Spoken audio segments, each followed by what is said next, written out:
వరకు 7 ఆశీర్వాదాలు చెప్పాను. ఎన్ని చెప్పాను? చెప్పండి. ఎవరికి ఆశీర్వాదాలు? దేవుని పిల్లలకు. మనము దేవుని పిల్లలమే అని మనం అనుకుంటున్నాం. ఇప్పుడు దేవుని పిల్లలకు దేవుడిచ్చిన ఆశీర్వాదాలు ఏమిటి మరొకసారి చెప్తారా? మొదటి ఆశీర్వాదం ఏంటి?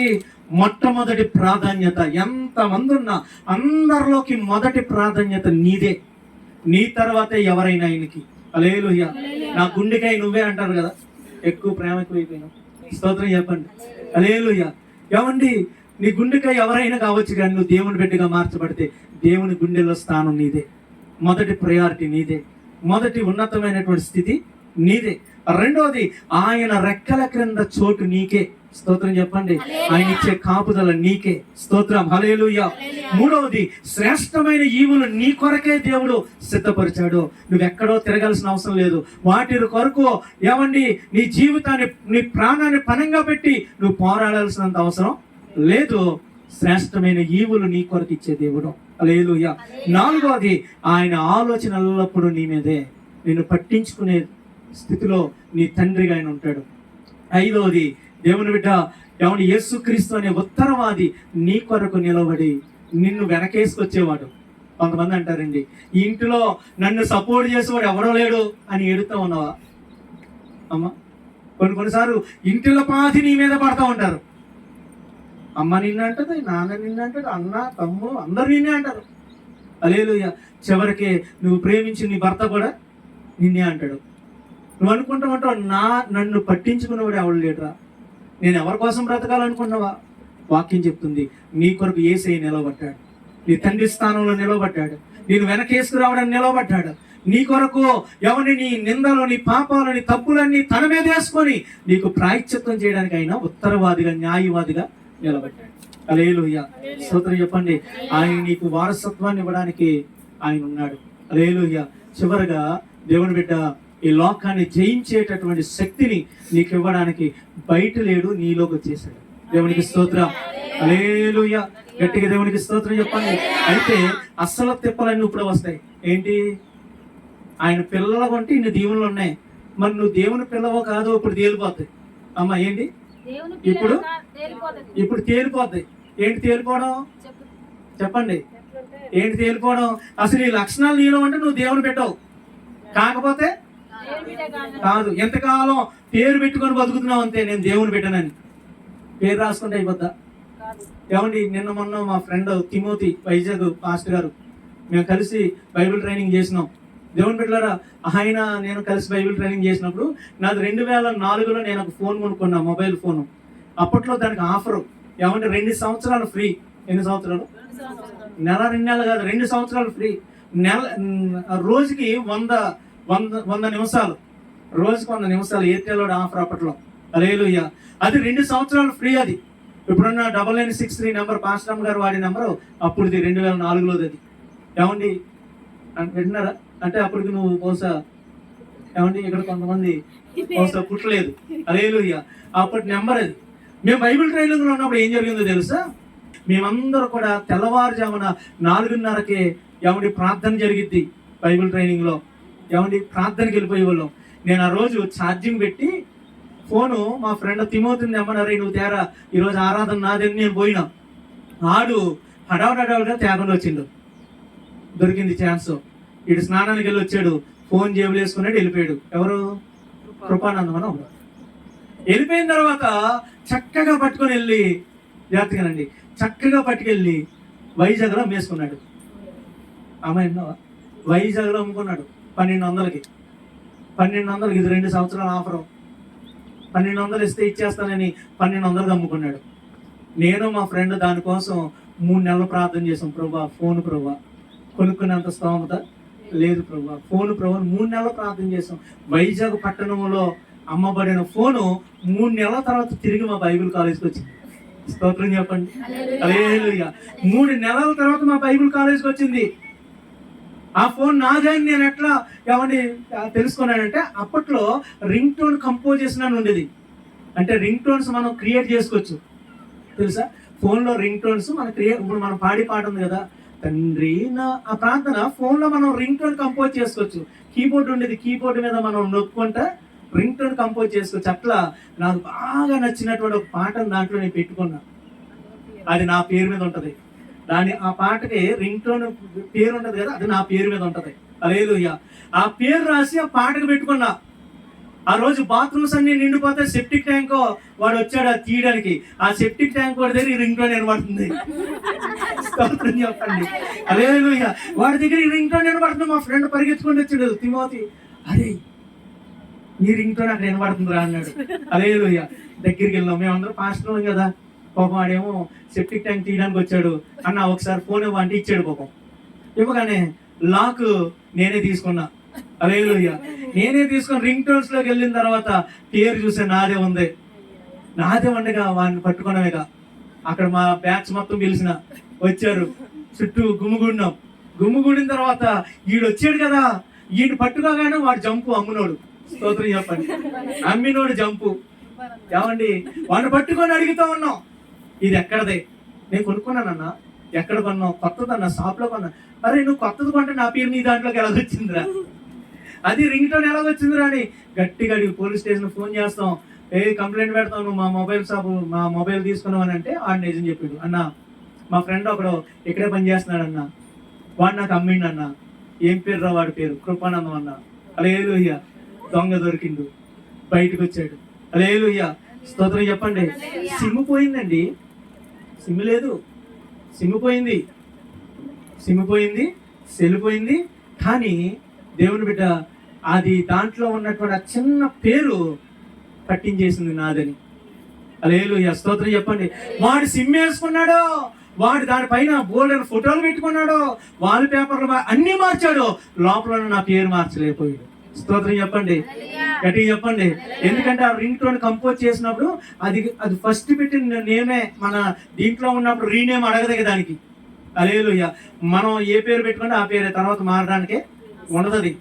అలాగే అమ్మా యేసయ్య తన బిడ్డలు అనే పేరు నీకు పెడితే అది ఎప్పటికీ మారదు. స్తోత్రం చెప్పండి. ఆ పేరు ఎప్పటికీ నీ మీద ఉండాలంటే ఇది ఈ గుణాలు నీలో ఉండాలి. అందులో ఆ సెల్లో నా రింగ్ టోన్ ఎలా ఉందో, స్తోత్రం చెప్పండి, ఆ రింగ్ టోన్ పట్టించలేదా నాదని? చివరికి దొరికిందండి, దొరికింది. మొన్న ఫోన్ చేసినప్పుడు అంటూ ఉన్నాడు, వాడే అంటున్నా, నా దగ్గర రికార్డింగ్ కూడా ఉంది. అగస్టిన్ నీ ఫోన్ కొట్టేసినాడు, మన ఫోన్ చేయడు రా, ఆడి దగ్గర వాకింగ్ చెప్పడానికి రమ్మన్నాడు. నీకు అంత సీన్ లేదు అని పెట్టేశాను నేను. హల్లెలూయా. స్తోత్రం చెప్పండి. హల్లెలూయా. జాగ్రత్తగా పెట్టారా. తర్వాత పాపం కాలు మీద పడ్డాడు, అందరి ముందు ఒప్పుకున్నాడు, నా తప్పైందండి, నేను కోపంతో దీన్ని తీశాను, అక్కడికి వెళ్ళినాక ఫోన్ బాగుంది అమ్ముతావు అంటే డబ్బులు దాచిపోయాడు అమ్మేహన్ అన్నాడు. స్తోత్రం చెప్పండి. హల్లెలూయా. ఇట్లానే జాగ్రత్తగానండి. ఈరోజు దేవుని బిడ్డగా ఇన్ని ఆశీర్వాదాలు దేవుడు నీ కోసం ఇచ్చాడు. మరి నువ్వు దేవుని బిడ్డగా అంగీకరించబడాలంటే మరి నీలో ఒకటి ఉండాలిగా, చిప్ ఉండాలిగా. అమ్మ ఏముండాలి చెప్పండి? చిట్టి రోబో లోన చిప్పు తీసేస్తే ఇంకో రోబో అయిపోయింది కదా. అట్లా నీలో ఈ గుణాలు లేకపోతే అమ్మ ఏమైపోద్ది? దేవుని బిడ్డ కాస్త సాతాను బిడ్డ అయిపోతావు. అర్థమైందా? ఏంటి ఆ గుణాలు? ఏంటి లోపల నువ్వు వేసుకోవాల్సిన చిప్ ఏంటో చెప్తున్నా జాగ్రత్తగానండి. స్తోత్రం చెప్పాలి లేదా? అంతే కదా, అంతేనా? మాట్లాడలేదు. స్తోత్రం చెప్పండి.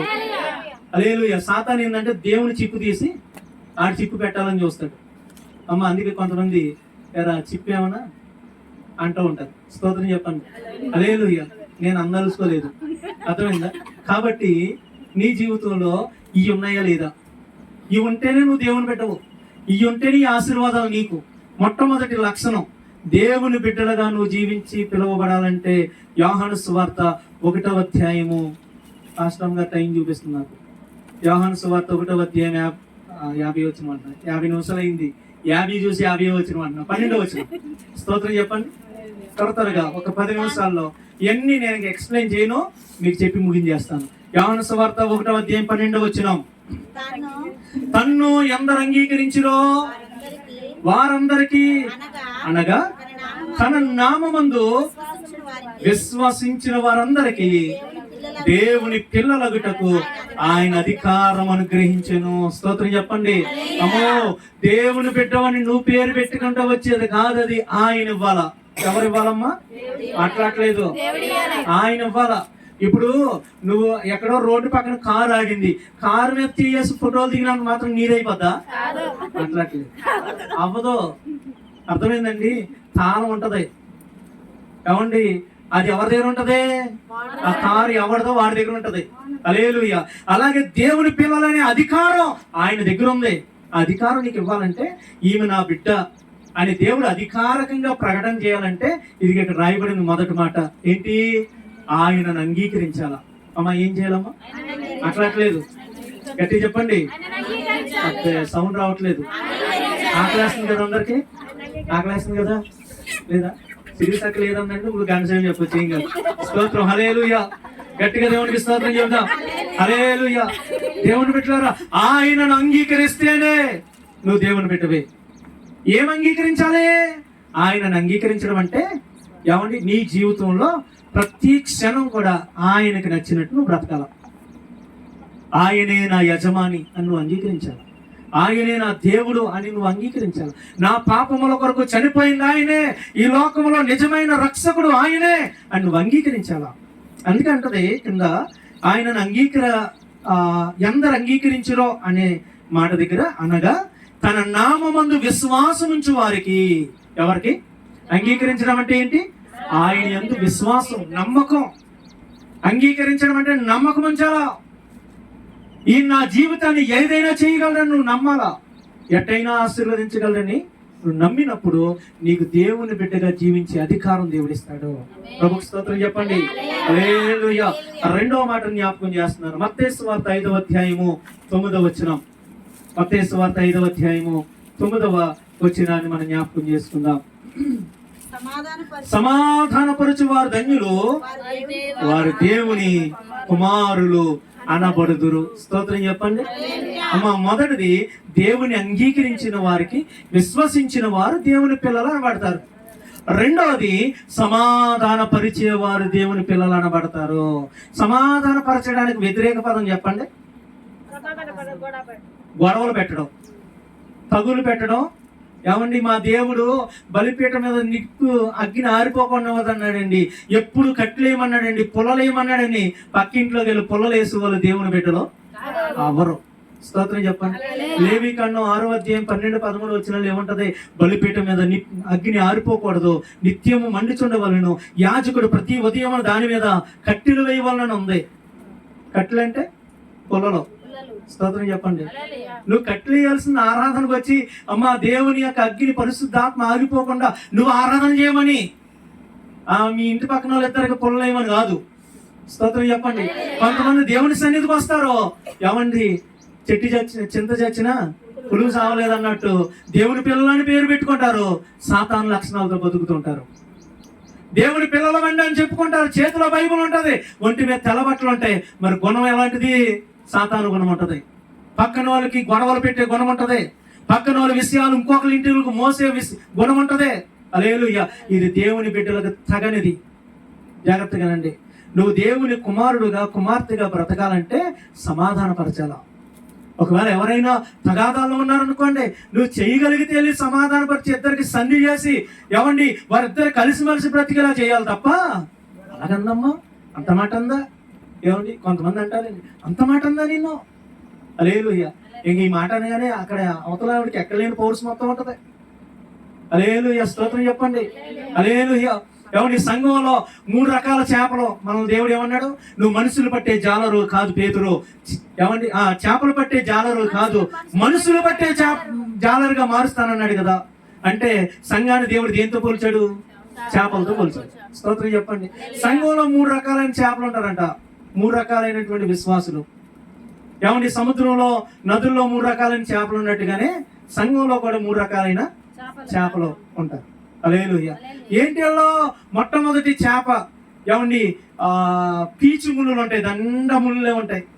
నోట్లో పెట్టుకుంటే అసలు చెప్పండి, అసలు తిన్న కూడా తినలేవు, చికాకు పడుతుంది.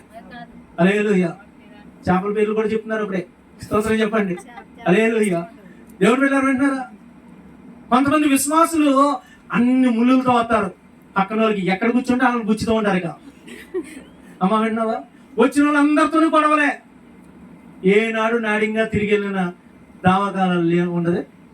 ఏమంటే దాఖలాలు ఉండవు. స్తోత్రం చెప్పండి. దేవుని బిడ్డ ఏమండి చింపురు ముళ్ళులు అంటే పీచు ముళ్ళులు పెట్టుకునే విశ్వాసంగా నువ్వు ఉండకూడదు. అందరితో తగాదాలు పెట్టుకునే విశ్వాసులుగా ఉండకూడదు. స్తోత్రం చెప్పండి. అలా కొన్ని చేపలు అసలు ముళ్ళు ఉండవు. చెప్పండి, కొన్ని చేపల్లో చెప్పండి ముళ్ళు ఉండవు. అలేలుయ్య. వీళ్ళ పాపం వస్తారు, వాళ్ళ భక్తి ఏదో వాళ్ళు చేసుకుంటారు, మంచిగా ఉంటారు, చేయగలిగిన పరిచర్య ఉంటే చేస్తారు, ఇవ్వగలిగిన కానుకలు ఉంటే ఇస్తారు. ఏమంటే దేవుడు చెప్పిన విధానంలో బతుకుతారే వెళ్తారు. వీళ్ళ వాళ్ళు ఎవ్వరికి సమస్య.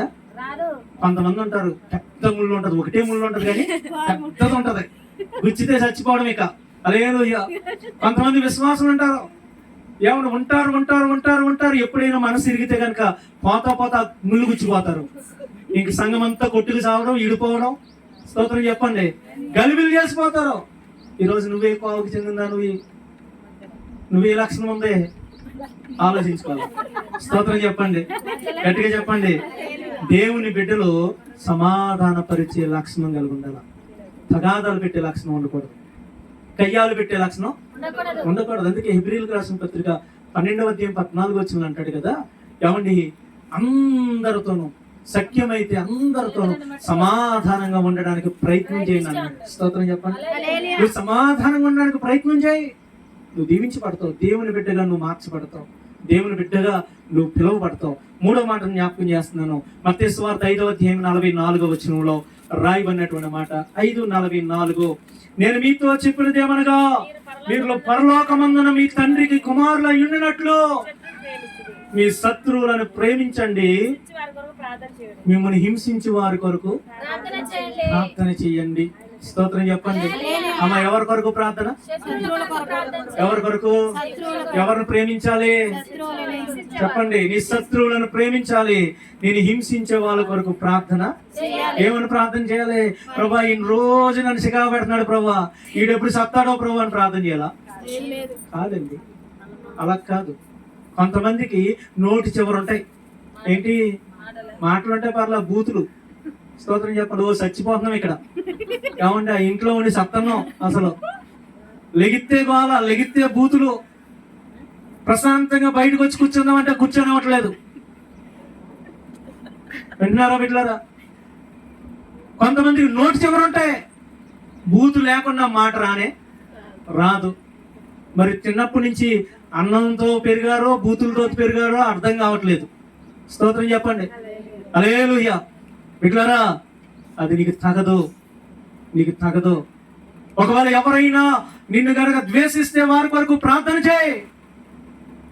నిన్ను ఎవరైనా హింసిస్తే వారిని ప్రేమించు, వారి కొరకు ప్రార్థన చేయి తప్ప ఏమండి వాక్యం తిరిగి వారి కీడు చేయమని బైబిల్ చెప్పలేదు. వారి చావు కోరమని బైబిల్ గ్రంథం ఎక్కడ చెప్పలేదు. హల్లెలూయా. ఏమని ఈ లోకం యొక్క ధర్మం చెప్పింది? ఏమని? శిష్ట రక్షణ, దుష్ట శిక్షణ. హల్లెలూయా. దుష్టుని శిక్షించు, మంచివాడిని రక్షించు అని లోకం చెప్పింది. యేసు ప్రభు ఏం చెప్పాడు? నేను కుడి చెంప మీద కొడితే ఎడమ చెంప చూపించాను. నీ శత్రువును ప్రేమించన్నాడు, నేను హింసిస్తే కనుక వారు మేలు కొరకు ప్రార్థించన్నాడు. ఈరోజు మన దేవుని బిడ్డలమండి, అలా నువ్వు చేయగలిగితేనే దేవుని బిడ్డవే. మా వింటున్నావా? వాడేదో నిన్ను అన్నాడని వాడి మీద నువ్వు ఏమండి 10 రోజులు దేవుని బిడ్డలారా అలా ముసురువాన్లాగా కొనుక్కుంటా, కసురుకుంటా, ముసురుకుంటా, కుక్క మీద పెట్టి, కోడి మీద పెట్టి, ఆళ్ళ మీద పెట్టి, ఏళ్ళ మీద పెట్టి నువ్వు వాళ్ళను రోజు చంపుతా ఉంటే నువ్వు దేవుని బిడ్డవావు. వింటున్నావా? స్తోత్రం చెప్పండి. దేవుని బిడ్డల లక్షణం ఏంటంటే వారు ప్రార్థిస్తారు, ప్రేమిస్తారు. హల్లెలూయా. తర్వాత 4వ లక్షణాన్ని చెప్తున్నాను, జాగ్రత్తగా వినండి. రోమపత్రిక 8వ అధ్యాయం 17 వచనం. తీయండి త్వరగా. రోమీయులకు రాసిన పత్రిక 8వ అధ్యాయం 17 వచనం.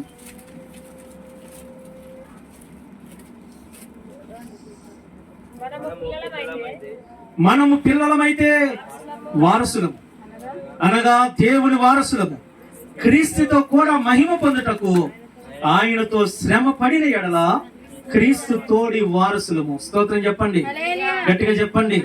హల్లెలూయా. దేవునికి గట్టిగా స్తోత్రం చెప్తామా? కాబట్టి వాక్యం చెప్తుంది, నీవు ఎప్పుడైతే దేవునితో పాటు శ్రమ అనుభవిస్తావో అప్పుడే నువ్వు దేవుని బిడ్డగా మార్చబడతావు. ఎవరి కొరకు శ్రమ? మాట్లాడలేదు. దేవుని కొరకు శ్రమ అనుభవించగలిగిన జీవితం నీలో ఉంటేనే నువ్వు దేవుని యొక్క కుమారుడుగా కుమార్తెవుగా నువ్వు మార్చబడతావు. ప్రభుకు స్తోత్రం చెప్పండి, గట్టిగా చెప్పండి హల్లెలూయా. ఈ వాక్యంలో ఒక మాట రాయబడి ఉంటుందండి, నేను ఆ మాటను మీకు జ్ఞాపకం చేస్తాను. చూడండి, తిమోతి పత్రికలో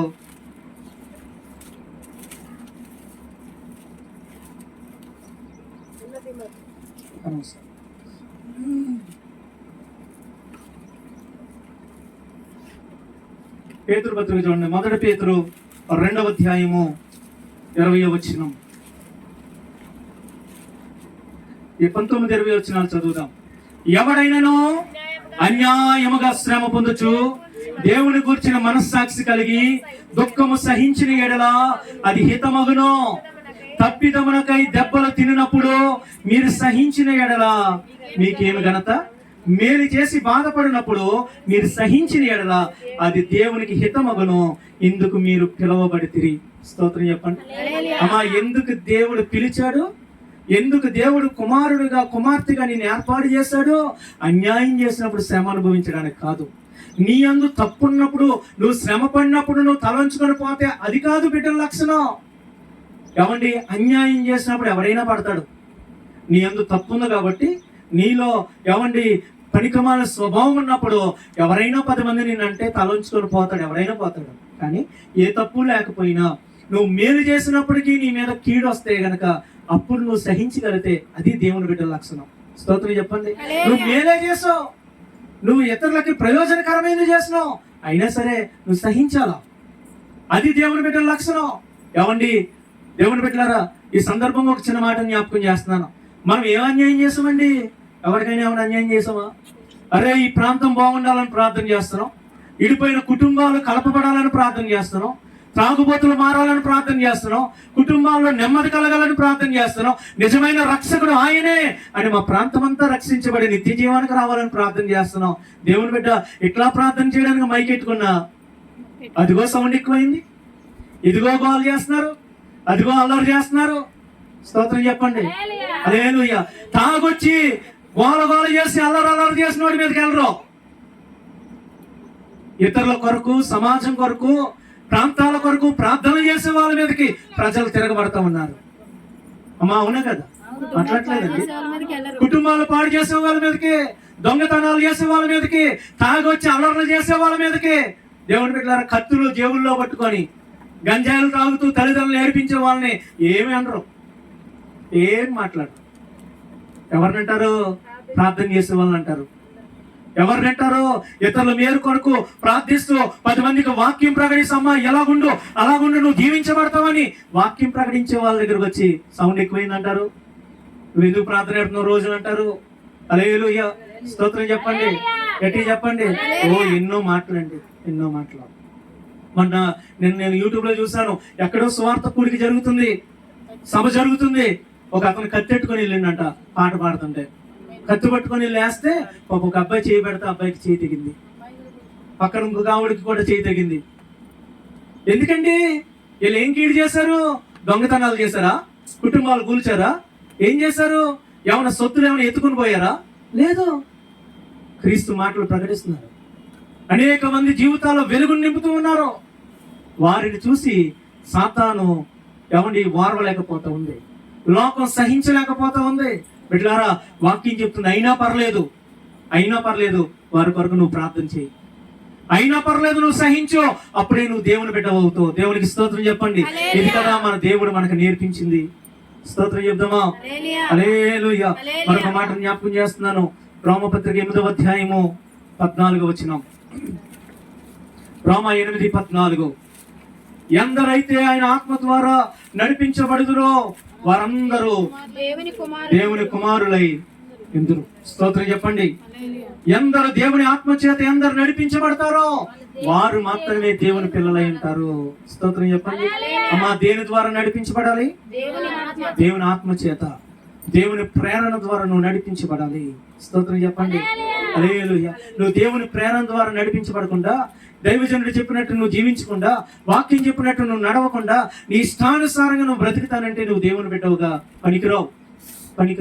కొన్నిసార్లు ఏమండి, కొంతమంది ఎక్కడికో వెళ్ళి ఏమన్నా కొనేటప్పుడు దాన్ని చెక్ చేస్తూ ఉంటారు. పాస్టమ్మ గారు మిషన్ సూది కొనడానికి వెళ్ళినప్పుడు అప్పుడు చెక్ చేసుకునేది. ఆ చివర ఇట్టా అని ఇది పనికిరాదు అని పక్కన పెట్టేది, ఇది పనికిరాదు అని పక్కన పెట్టేది. ఒకసారి నేను అడిగిన, ఏంది సూదులన్నీ ఇలా ఉన్నాయి, ఇది ఎందుకు పనికిరాదంటే అప్పుడు చెప్పింది, ఇదిగో ఇక్కడ గరుకుంది, దారం తెగిపోతుంది, ఇది పనికిరాదని చెప్పింది. స్తోత్రం చెప్పండి. హల్లెలూయా. నేను ఎందుకు చెప్తున్నాను తెలుసా? ఈ లక్షణం నీలో లేకపోతే, నువ్వు దేవుని ఆత్మచేత నడిపించబడకపోతే నువ్వు పనికిరావు దేవుని బిడ్డగా. నువ్వు శ్రమ అనుభవించకపోతే పనికిరావు దేవుని బిడ్డగా. హల్లెలూయా. స్తోత్రం చెప్దామా? హల్లెలూయా. గట్టిగా దేవునికి స్తోత్రం చెప్తాం. దేవుని బిడ్డగా జీవించాలంటే దేవుని ఆత్మచేత నడిపించబడాలి. తర్వాత రోమపత్రిక 9:8, రోమపత్రిక 9:8 6వ మాట చెప్తున్నాను. 7 మాటలు ఉన్నాయి, కింద 7 మాటలు చెప్తాను, పైన 7 లక్షణాలు చెప్తున్నాను, జాగ్రత్తగా వినండి. 6వ విషయం చెప్తున్నాను. రోమపత్రిక 9వ అధ్యాయము 8వ వచనం, అనగా శరీర సంబంధులైన పిల్లలు దేవుని పిల్లలు కారు గాని వాగ్దాన సంబంధులైన పిల్లలే సంతానమని ఎంచబడుదురు. స్తోత్రం చెప్పండి. అమ్మా, ఎవరు కాదంట పిల్లలు? శరీర సంబంధంగా నడిచే వాళ్ళు దేవుని పిల్లలుగా పనికిరారు. స్తోత్రం చెప్పండి. వాగ్దాన సంబంధం అంటే వాక్య సంబంధంగా నడిచే వాళ్ళే దేవుని పిల్లలు. నువ్వు శరీరాన్ని ఆస్వాదం చేసుకుంటూ, శరీరం చెప్పిన కోరికల ప్రకారంగా నువ్వు పరుగులేడుతూ, శరీర ఆశలు నెరవేర్చుకోవడానికి నువ్వు తిరుగులాడుతూ, ఆదివారం ఒక రోజు వచ్చి మందిరంలో కూర్చొని నువ్వు దేవుని బిడ్డ అయిపోతావా? కావు. వాక్య ప్రకారంగా నువ్వు నడవాలా, వాక్యం చెప్పినట్టు నువ్వు జీవించాలి. దేవునికి స్తోత్రం. హల్లెలూయా. హల్లెలూయా. ఈరోజు క్రైస్తవంలోనికి లోకం వస్తుందండి. క్రైస్తవ సమాజంలోనికి లోకం ప్రాకులాడుతూ ఉంది. లోకం వచ్చింది. ఈరోజు లోక సంబంధమైన ఆచారాలు వచ్చినాయి. లోక సంబంధమైనటువంటి ప్రతి కార్యక్రమం క్రైస్తవంలోకి వచ్చి చేరిపోయింది. లోక బోధలు వచ్చినాయి. హల్లెలూయా. ఒక ఆయన అన్నాడంట, ఏమండి నాలాగే ఒక పాస్టర్ గారు కఠినంగా వాక్యం చెప్తున్నాడంట, పాపం పాపం పాపం అని చెప్తుంటే సంఘ పెద్ద కొంచెం, ఏమండి ఆ సంఘంలో ఉన్నటువంటి ఆయన కొంచెం వారు లేక, అయ్యగారు ఎన్నిసార్లు పాపం పాపం అనమాకండి, సంఘం ఫీల్ అవుతున్నారు. ఆమె ఏంటి, సంఘం ఫీల్ అవుతున్నారండి. ఎన్నిసార్లు పాపం పాపం అనకుండా కొంచెం ఏదైనా వేరే పదం ఏదన్నా ఉపయోగించండి అన్నాడంట. స్తోత్రం చెప్పండి. హల్లెలూయా. సరేనయ్యా అన్నాడంట. ఏమన్నాడమ్మా? మాట్లాడలేదు. సరేనయ్యా అన్నాడంట.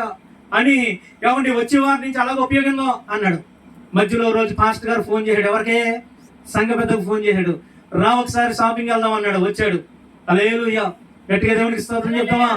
ఏమండి ఫెర్టిలైజర్ షాప్కి వెళ్ళాడు. ఒక పురుగుల మందు కొన్నాడు. ఏం కొన్నాడు? పురుగుల మందు కొన్నాడు. స్తోత్రం చెప్పండి. షాప్కి వెళ్ళాడు. హార్లిక్స్ బాటిల్ కొన్నాడు. 2 పక్క పక్కన పెట్టి రెండింటి మీద పేర్లు చింపేశాడు. స్తోత్రం చెప్పండి. చింపేగానే ఈ సంఘ పెద్ద అంటున్నాడంట, ఈ సంఘ పెద్ద కథల్లో ఈవన్నాడు చూడమాకండి. హల్లెలూయా. ఆ సంఘ పెద్ద అంటున్నాడంటే, ఏమని? అయ్యగారు అదేంటి అలా చేశారు? పైన పేరు లేకపోతే పొరపాటున పిల్లలు వచ్చి తింటే చచ్చిపోతారండి అంటే, ఏ లేదయ్యా, ఏం కాదులే అని పురుగుల మందు మీద పంచదార అని రాసిందంట, తేనె అని రాసిందంట. పురుగుల మందు మీద ఏమని రాశాడు? తేనె.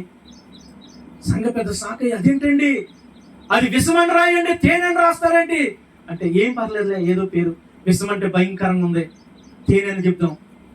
అమ్మ ఏంటి విషం అంటే? చూస్తానికి ఎండడానికి బాగలేదు, తేనె అని పెడతా. అబ్బాయి ఎంత బాగుందో కదా పదం. పదం ఆ పదం తేనె అనే పదం నోరు కోరుతుంది, ఎంత బాగుందో, ఇదే అర్థం అన్నాడట. సంఘ పెద్దకి అర్థమైపోయింది. ఏమర్థమైపోయింది? పాపాన్ని పాపం అనకపోతే ఏమంటారు? స్తోత్రం చెప్పండి. నువ్వు తప్పు చేస్తున్నప్పుడు తప్పు అనకపోతే కనుక నీకు ఏమండి తేనె అని మాట రాసి విషం ఇచ్చినట్టే. ఒక సేవకుడు తేనె అనే మాట రాసి నీకు విషం ఇచ్చి చంపినట్టే. నువ్వు చేసే పాపాన్ని పాపం అని ఖండించలేని పాస్టర్ ఎవడైనా దేవుని బిడ్డ నీకు విషం పెడుతున్నాడని అర్థం, నేను విషం పెట్టి నిన్ను చంపుతున్నాడని అర్థం. హల్లెలూయా. స్తోత్రం చెప్పండి. ఈ రోజు లోకం సంఘాలకు వచ్చింది. నువ్వు శరీర సంబంధంగా ప్రవర్తిస్తే, ఈ రోజమ్మ 13 సంవత్సరాల పిల్లలకు ప్రేమలు వచ్చినాయండి. ఏంటిది? పళ్ళు రాలగొట్టగా ఏమండి 13 సంవత్సరాలు ప్రేమ వ్యవహారాలు, నైట్ 11 గంటల దాకా చాటింగ్లు.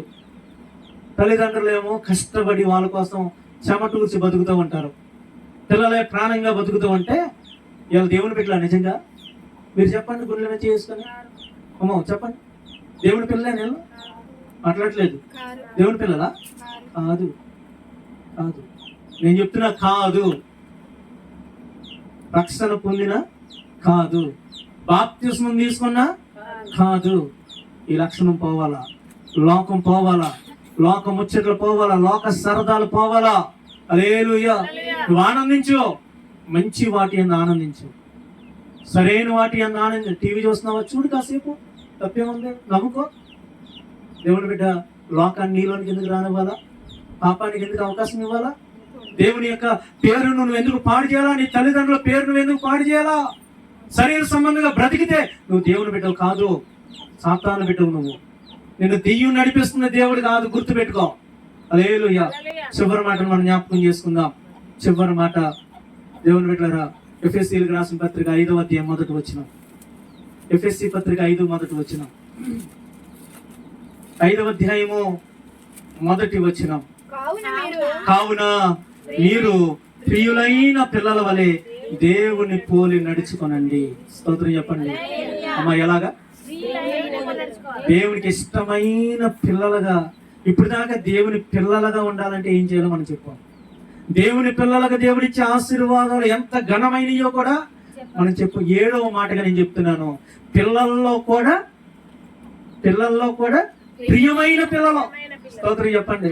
తల్లిదండ్రులకి మాలాగా 5 పిల్లలు అంటే 5 పిల్లలకి ఎలా చూడరు? ప్రియమైన పిల్లలు వాళ్ళ కోసం మళ్ళీ కొంచెం దాచి పెడతారు పక్కన. హల్లెలూయా. లేరా? ఉంటారు. అదెందుకు దాసం అంటే పాప ఆకలి ఎక్కువైంది. అదెందుకు దాసం అంటే స్తోత్రం చెప్పండి. హల్లెలూయా. ప్రియమైన పిల్లలు అంటారు, వాళ్ళ కోసం దాచి దాచి దాచి మరి పెడతారు. అవునా కదా? అట్లట్లేదు, దేవుడు కూడా అట్టే పెడతాడు. అది నా పాయింట్. దేవునికి పిల్లల కాదు, ప్రియమైన పిల్లలుగా నువ్వు ఉండాలనేది దేవుని కోరిక. ఆయనకు ప్రియమైన పిల్లలుగా ఉండాలంటే దేవుడు అంటున్నాడు. ఏంటి ఆ లక్షణం? చివరి లక్షణం ఏంటమ్మా? ఏంటి ఆ చివరి లక్షణం ఏంటి? ఆయనను పోలి నడవాల. ఎవరిని పోలి? ఆయనను పోలి. దేవుడు ఎట్లా నడిచాడో నువ్వు ప్రతిరోజు వాక్యం చదివితే నీకు తెలుస్తుంది. యేసు ప్రభు ఎలా మాట్లాడాడో నీకు తెలుస్తుంది. హల్లెలూయా. కొంతమంది అమ్మను పట్టుకొని నానా రకాలుగా మాట్లాడుతూ ఉంటారు. హల్లెలూయా. తల్లితో మాట్లాడుతున్నాడు, పిల్లలతో మాట్లాడుతున్నాడు, అర్థం కాదు. కాబట్టి యేసు ప్రభు ఎరిగినటువంటి నువ్వు నీ మాట చాలా జాగ్రత్తగా పెట్టుకోవాలి. యేసు ప్రభు ఎప్పుడు దయగలిగిన మాటలు మాట్లాడాడు. ఎలాంటి మాట్లాడమా? అరే, వ్యభిచారం చేసే స్త్రీనే అమ్మా అని పిలిచినాడు. అలాంటి గొప్ప దేవుణ్ణి నమ్ముకున్న నువ్వు మీ అమ్మని ఇష్టం వచ్చినట్టు మాట్లాడదట. అర్థమైందమ్మా? వ్యభిచారినే యేసు ప్రభు ఏమని పిలిచాడు? బజార్లో ఏమండి, బజారు జీవితం కలిగిన ఆమెను అమ్మా అని పిలిచాడే. మరి అలాంటిది నీకు జన్మనిచ్చిన నీ తల్లిని నువ్వు నోటికొచ్చిన మాట్లాడతావా? నువ్వు మాట్లాడితే దేవుని బిడ్డ అవుతావా? నీ తండ్రిని నోటికొచ్చినట్టు మాట్లాడతావా? విలువ లేకుండా మాట్లాడతావు నలుగురిలో. ఆ దేవుని బిడ్డ లక్షణమా? కాదు. దేవుని పోలి నడవడం అంటే ఆయన లాగా నువ్వు మాట్లాడాలా. స్తోత్రం చెప్పండి. హల్లెలూయా. ఆయన లాగా నువ్వు ప్రేమించాలి. ఆయన లాగా నువ్వు బాధ్యత కలిగి నువ్వు నడుచుకోవాలి. ఆయన వలె ఈ లోకములో నిన్ను చూసిన వాళ్ళు దేవుణ్ణి చూడగలగాలి. ఒకరోజు సాధు సుందర్ సింగ్ గారు ఏమంటే ఆ యొక్క వెళ్తూ ఉన్నప్పుడు, ఆ యొక్క రాష్ట్రంలో తిరుగుతూ ఉన్నప్పుడు ఒక పిల్లోడి గబగబా లోనికి వెళ్ళి పిలిచాడంట తల్లిని. అమ్మ యేసు ప్రభు వెళ్తున్నాడు, చూతిగాని రావే అని పిలిచిందంట. స్తోత్రం చెప్పండి. ఎవరిని? సాధు సుందర్ సింగ్ గారిని. హెబ్రోను ఏమండి సంస్థల యొక్క వ్యవస్థాపకుడు. ఆయన వీధుల్లో వెళ్తుంటే యేసు ప్రభు వెళ్తున్నాడు రామ్మ అని పిలిచిందంట. హల్లెలూయా. అంటే నిన్ను చూస్తే నీలో ప్రభువు కనబడాలా, నీ మాటలు చూస్తే దేవుడు గుర్తు రావాలా, నీ ప్రవర్తన చూస్తే దేవుడు గుర్తు రావాలా. నువ్వు ఆయనలాగా మారితేనే నువ్వు దేవుని యొక్క బిడ్డగా జీవించగలుగుతావు. ఆయన బిడ్డగా నీకు అధికారం వస్తుంది. నువ్వు ఆయన బిడ్డగా జీవిస్తే మొదటి ప్రాధాన్యత నీదే. నువ్వు ఆయన బిడ్డగా జీవిస్తే ఆయన రెక్కల క్రింద స్థానం నీదే. నువ్వు ఆయన బిడ్డగా జీవిస్తే శ్రేష్టమైన ఈవులో నీకే. నువ్వు ఆయన బిడ్డగా జీవిస్తే ఆయన యొక్క ఆలోచనలో ప్రతి నిత్యము నీవే ఉంటావు. నువ్వు ఆయన బిడ్డగా జీవిస్తే ఏమండి దేవుని యొక్క సమస్తమైన వాటికి వారసత్వం నీదే. నువ్వు ఆయన పక్షంగా, నువ్వు ఆయన బిడ్డగా జీవించగలిగితే నీ కొరకు ఎవరున్నా లేకపోయినా నిలబడగలిగినటువంటి న్యాయవాదిగా యేసయ్య నీతోనే ఉంటాడు. నువ్వు ఆయన కొరకు ఆయన బిడ్డగా ప్రియమైన పిల్లలుగా జీవిస్తే ఆయన కూడా నీలో నివసిస్తాడు. స్తోత్రం చెప్పండి. హల్లెలూయా.